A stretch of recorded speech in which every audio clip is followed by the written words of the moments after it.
is Toy Adventures here with a massive haul. This might be our biggest unboxing yet today. Yes guys, we're going to be taking a look at each and every one of these awesome toys from the new Chaos Theory toy line. I know this video took me a while to get out. It's just because I've been so busy with other projects, the Godzilla movie, the Jurassic Park movie, getting them all done in a week, getting a bunch of other repaints done. It's just been kind of a busy week, so I haven't had a chance to sit down and really dedicate an afternoon to reviewing all of these.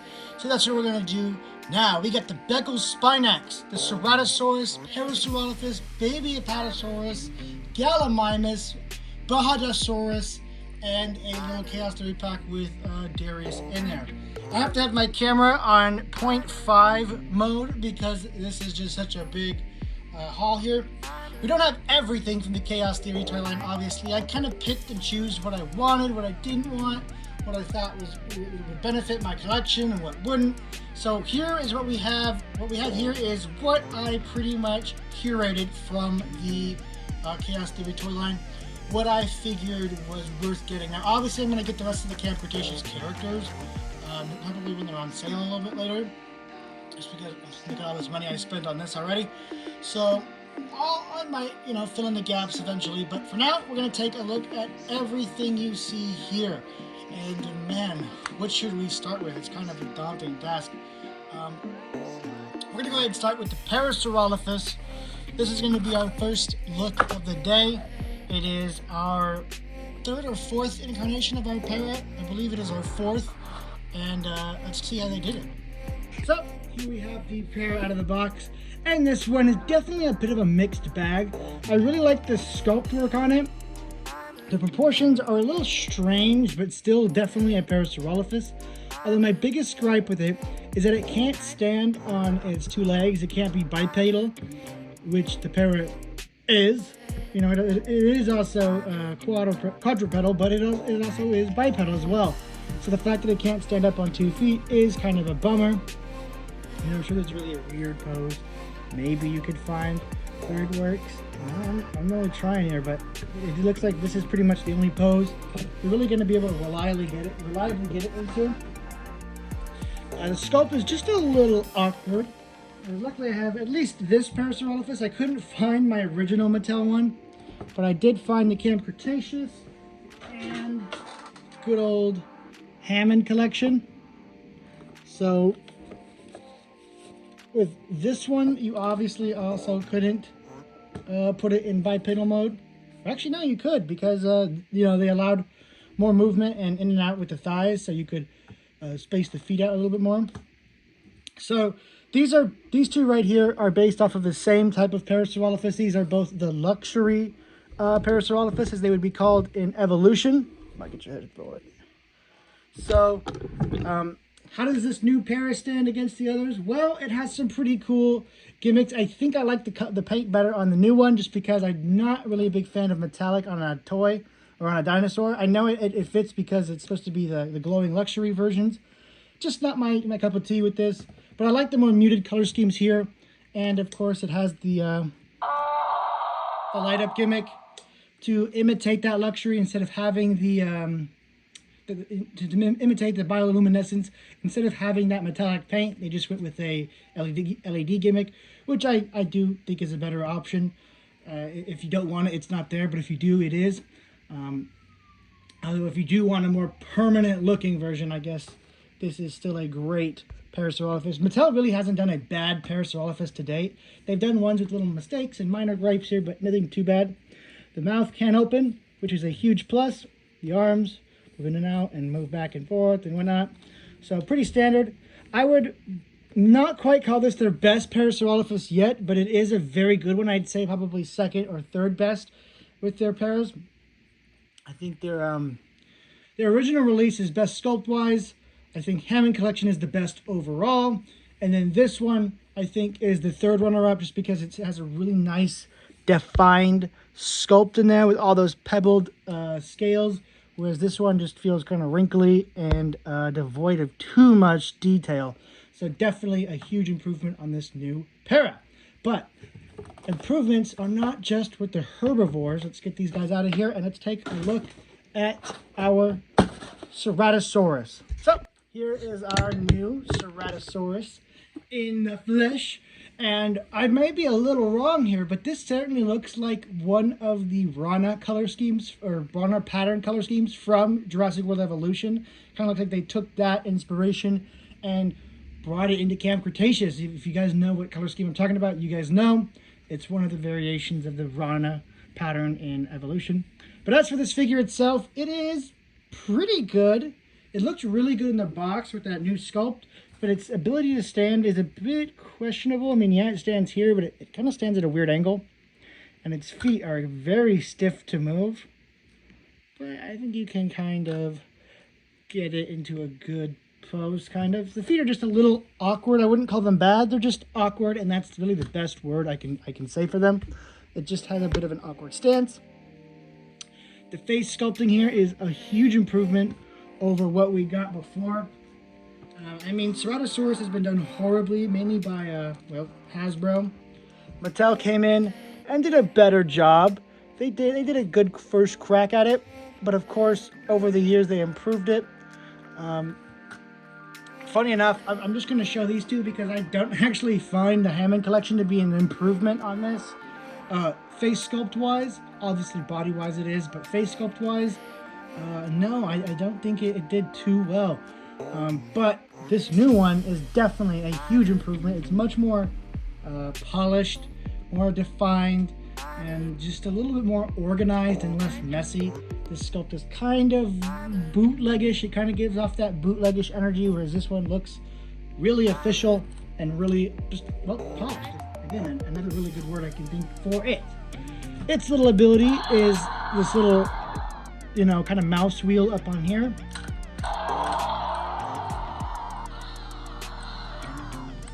Just like the Allosaurus and can't think of the other name, the other one, but you know, when you roll the little wheel on the top, it will go up and chomp, down and chomp, and yeah, the whole world works. Basically, I only really got this thing, another Ceratosaurus, because of its new and improved head sculpt. Its action gimmick is pretty cool.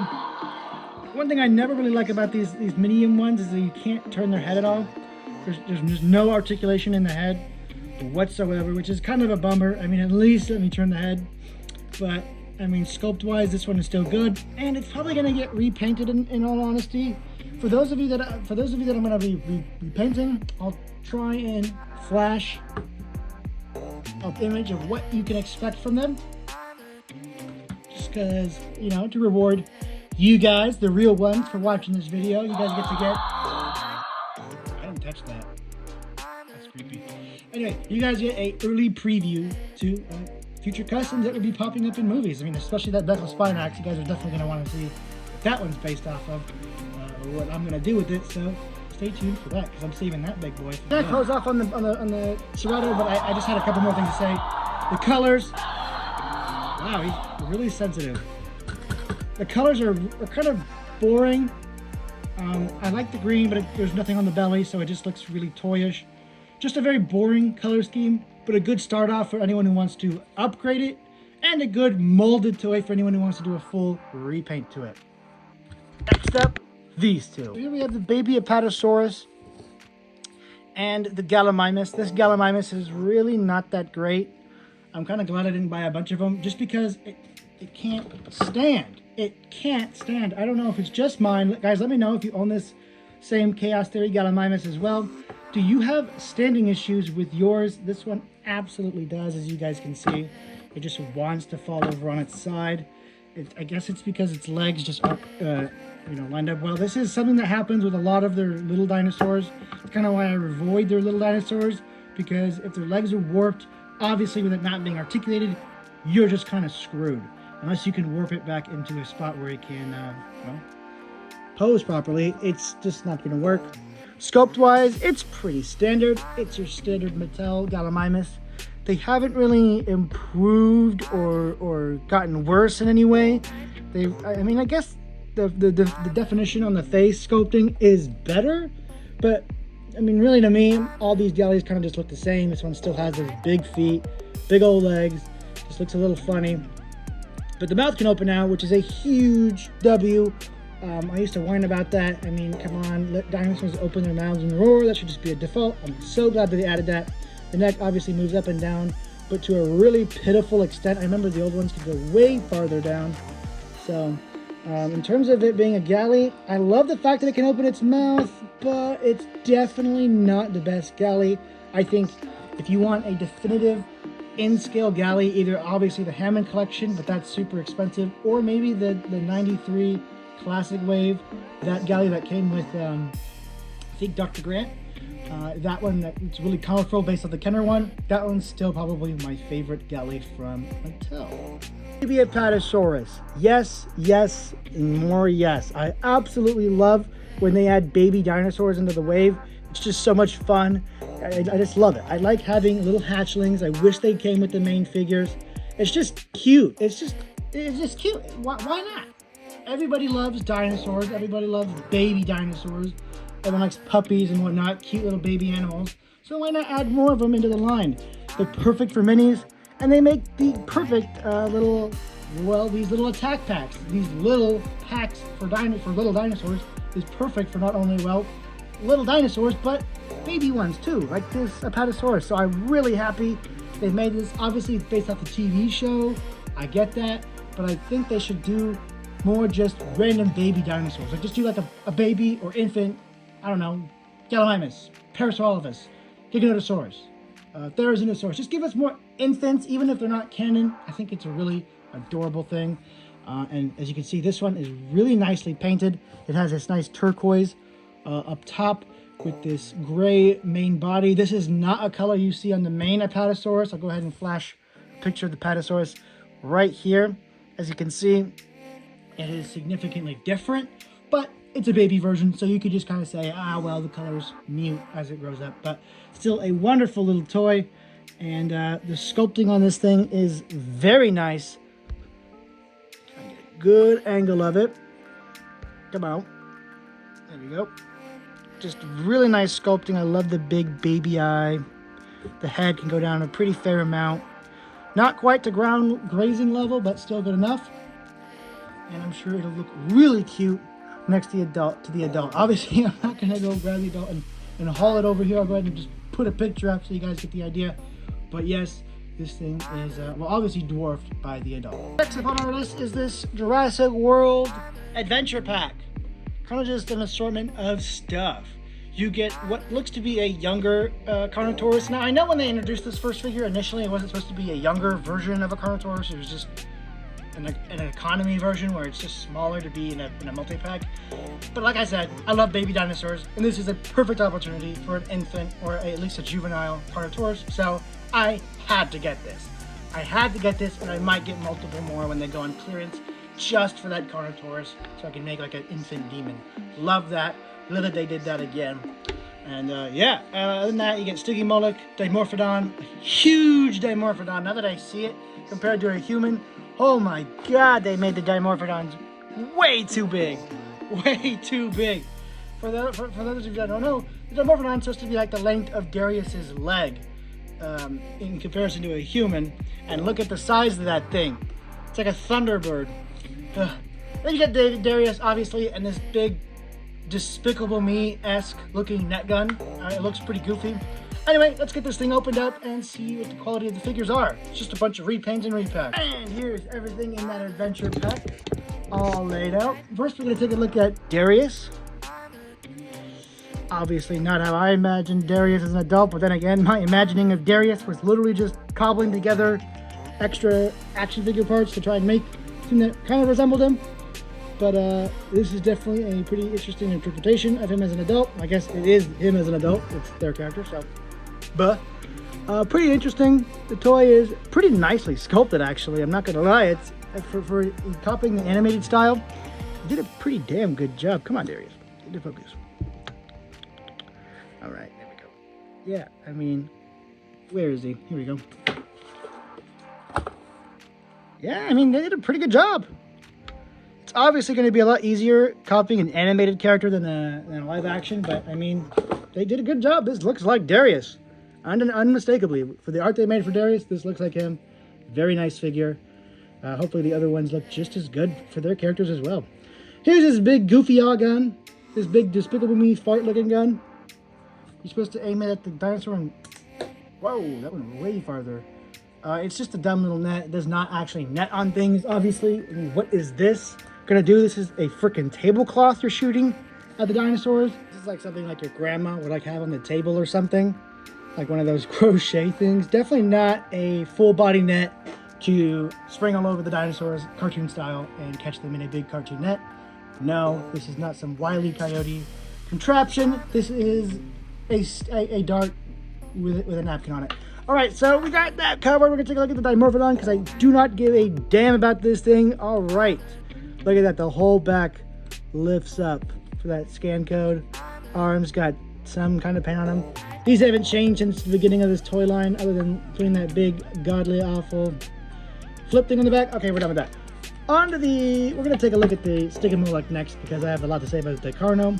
Sticky Moloch, a pretty cool repaint. Kind of a sickly green color, kind of a diarrhea green, but it's still the same Sticky Moloch we've gotten since the Fallen Kingdom line. Absolutely no changes other than, again, this stupid back thing. But yeah, can't wait for the Hammond collection of this guy.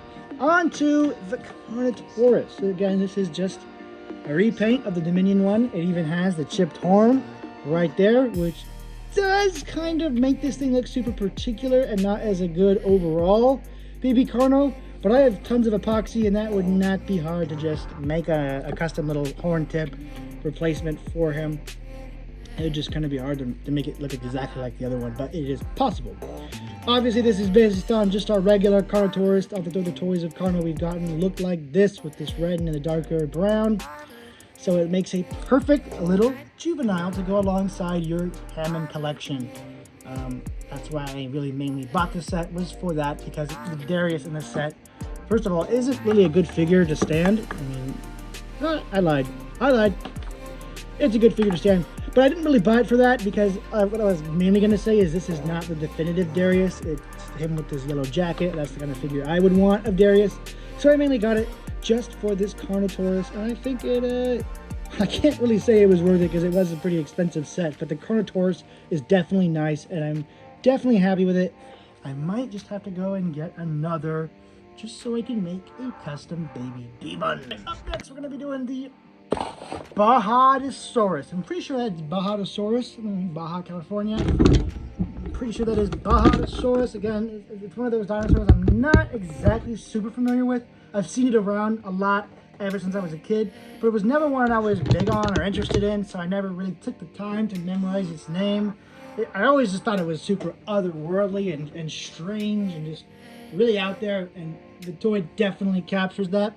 One thing I have to notice, mentioned right off the bat, is obviously the back spines are not painted, and so they just look cheap next to the clearly light gray front spines. Those back ones should be the exact same color, but Mattel could not be asked to do it. I mean, come on, it's just a little bit of light gray right there on those spikes. It'd take me 2 minutes, which I'm gonna probably do anyway, so it's no skin off my chest. But for you guys, for people who don't paint, I mean, it's cheap. It was a really big, dumb decision. You should have just added that little bit of paint. And this is why I don't really kind of like Mattel's paint jobs, because they really cheap out. They'll do great sculpting and great posing, great gimmicks, but they'll cheap out on the paint and the proportions. Anyway, let's take a look at this thing outside of the box to see how good it truly is. All right, so here is the Bajadosaurus. Again, if I'm pronouncing that wrong, I do kind of tend to do that. I'm kind of a noob. Please let me know, respectfully, down in the comments, how to pronounce it if it's not Bajadosaurus. So, taking a look at it, it is just a medium sauropod. It looks pretty cool. Its front legs are really beefed out, really bulky. This thing has been hit in the gym for sure. And it has kind of this weird pink color to the front. I do not like this cream color they chose. I don't know. I mean, for the body, it's fine. But for the arms, it's just this off color that just looks too human flesh colored. And it makes this look really gross. Like this is a human dinosaur abomination. It just looks freaky to me. It's too, like, Caucasian skin color. It's just too accurate to it, and to see it on a dinosaur is just freaky. It's like seeing a naked mole rat. So, not a big fan of the front color on this thing, or really the color in general. The head is kind of weird in this floppy thing, so let's check out its gimmick. Maybe that'll explain it. Oh yeah, that's really cool. I've actually never tried its gimmick before this, and I love that. That's so sauropodish. It lowers its head, it gets its face nice deep in the plants. I really enjoy that. I just wish they added an opening mouth just to complement it. But man, that's really a good action gimmick for this dinosaur. I doubt these spines, they look pretty fragile. I doubt they were meant for combat, so it doesn't need like an action gimmick where it thrusts his spine forward. Maybe that's what they were kind of going for, but to me, it definitely looks more like it's just lowering its head to graze into some plants, which I would definitely be using it as, because it's cute. It's perfect. Very nice. I like it. Then you have this button back here that literally just controls its nub of a tail. I hate when they do this. First of all, the tails on these things are not long enough to be used as weapons. I mean the toys. Maybe on the real ones, but on the toys, they usually make them short to fit in the box or something. I don't know why they make the tail so short. And then they make it swing as if it's like a gimmick. No! Give it to something else this thing can do. Make its mouth open, or really just that. Make its mouth open. That's what the back button should have been. Opening the mouth, not wagging its useless tail. I hate when they add tail gimmicks on these. I get it, it's moving, it looks active, but kids care more about the front of a dinosaur than the back. They only really care about the tail when it comes to fighting and it's swiping it with it. And this thing really does not do any tail swiping. Dinosaurs in general don't use their tails as weapons. That's really just a kid plaything, but as a gimmick, it should have gone to the head to have some plant chomping action. Don't like the tail gimmick, but in all, I still think this is a really nice toy and a great addition for this dinosaur. I just think it desperately needs repaint. Repaint this thing, and it's a really good interpretation of the Bajadasaurus. Probably the best overall toy of the Bajadasaurus out there. And I mean toy, not Schleich model. Toy. Moves, plays outside, sold to children. All right, it's time for the big guy. Here it is, the Beckel Spinax, the new, I can't really say main, but definitely new prominent theropod villain dinosaur for Chaos Theory. I say that in quotations because no dinosaur is a villain. It may be the antagonist in our character story, but there is never a villain dinosaur. It's acting on instinct. It's an innocent creature. It is just the antagonist in the story. It is the big brick wall we're trying to get past. But yeah, anyway, looks phenomenal. Like I said, Mattel can hire some wicked sculptors when they want to. We're gonna get onto that once we unbox it, but I really have a lot of positive things to say about this so far while it's unboxed. Battle Roaring Beckel Spinax. I thought this was a mutant or a hybrid when I first saw it. I did not actually realize that this was a real dinosaur, but a very niche and awesome choice they made. That's why I kind of really like Jurassic Park with their dinosaur choices sometimes, because they pick niche but awesome dinosaurs to give limelight to. I mean, think about it. 1993, who knew about the Dilophosaurus? Spinosaurus wasn't as popular until JP3 came out, you know? So, definitely a cool dinosaur to get a big spotlight put on it. And this is an awesome toy of it. Just love it. Evolved for battle. The spikes come out of the tail, whatever. Osteoderms, kind of dumb. But luckily, they're not permanently out. You have to do the gimmick to get them to extend out. So if you don't want them, they're not there all the time. Love that. And you get sounds and whatnot. Chaos Theory. So that's it for the box. Let's go ahead and get the Beckel Spinax out of containment, and let's take a look at our final toy for today and see how they did. All right, here she is, the reason I made this whole video. And this thing just looks so good. My goodness. I did not give a damn about the Beckel Spinax until I took a look at this toy. I mean, the in-show model, I give Camp Cretaceous and Chaos Theory a lot of crap, but they really cooked with the Beckel Spinax, I have to be honest. It's looking the show. This toy, they're cooking. It's great. It's great. When I still might not like the context of the show, the Beckel Spinax is chef's kiss. This toy is also chef's kiss. Just look at all the wrinkles, the individual tiny little scales that are realized on this thing. This thing looks like a real reptile from just its base Mattel generic color scheme. Imagine what you can do with a really talented artist that can really bring each and every speckle and scale to life. This thing will look real. Very nice. I don't like that there's these rolling bar gimmick things on both sides. I kind of think just regulate it to one side. You don't need it on two sides because they both do the same exact thing. There's no need. Usually the design philosophy with these JP toys is you have some garish button or gimmick on one side, and then one side's always good for the camera, where the sculpt is uninterrupted. But on this one, it's uninterrupted on both sides, and for no reason. They both do the same exact function. There's zero zip, no reason to have it on both sides. It just ruins the look, and it doesn't give you a good side option to kind of pose it on the shelf with to make it look, you know, professional or mature. It's just a big L they had to take right there for what could have been an absolutely perfect toy that is going to dock a point. Just because, man, we complained about the screw holes with Hasbro. We're going to give Mattel a pass just because they've been so good to us. No, we have to make sure they know when they do a stinky. They did a stinky with that one. But the rest of this toy is a very not stinky. Anyway, back on the review. The gimmick, of course, is just the standard mouse wheel. He roars up, chomp. You go down, he roars down, chomp. All right, so nothing too new for the Chaos Theory, this new rolling wheel gimmick they've been doing with a lot of their theropods. It's cool. Still prefer the puppeteering gimmick of the old Mattel toys where you would use the tail and you'd move it around and then move the head around. I really hope they bring that back. That's my favorite. But this is still pretty nice because you can still kind of control the movement of the head. It's just the movement is so limited to just up and down, mouth open, mouth closed, you know what I mean? So I do hope they bring the puppeteering gimmicks back. I think that was Mattel at its peak when it was truly trying to make innovative toys. But this one, man, it's just so good looking. But everything else about it is kind of just standard fair Mattel. One thing I'd like is it didn't skip out on the tail. The tail is a pretty appropriate size. The feet are appropriate size and they balance very well.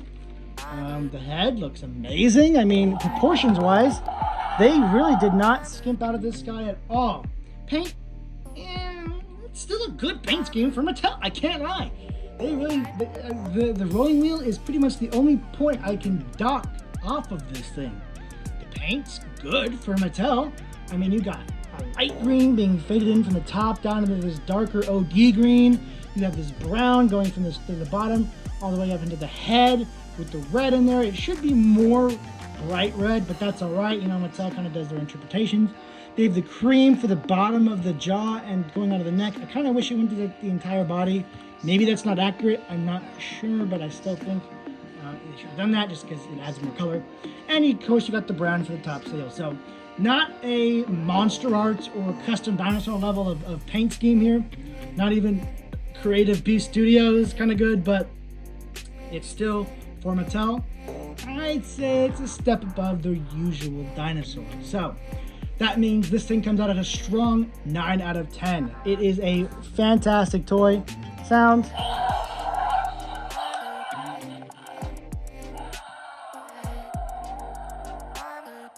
I haven't seen Chaos Theory.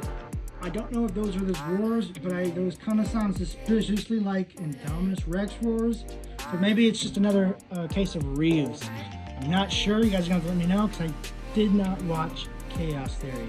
Well, I didn't even watch anything after Series 2 or 3 from Camp Cretaceous. So you guys are going to have to let me know. Did they do the sounds right, or is this just another reuse sound bite?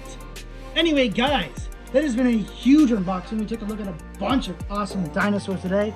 I think the Beckel Spinax is easily my favorite out of all of them.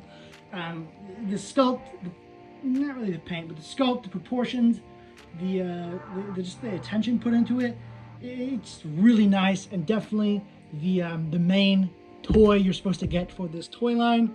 Everything else is kind of supplementary in my opinion. It's all about this Beckel Spinax. It even outclasses the Spinosaurus in raw sculpt and proportions. The Spinosaurus, I mean the Allosaurus is nice, but it's not accurate. It's just kind of doing its own thing looks-wise. So that's why I like this one so much. It's straight out of the movie screen, you know? So, anyway, guys, that has been our giant unboxing. Thank you all so much for watching. Please like, share, and subscribe. And I'll catch you guys in the next video. Peace!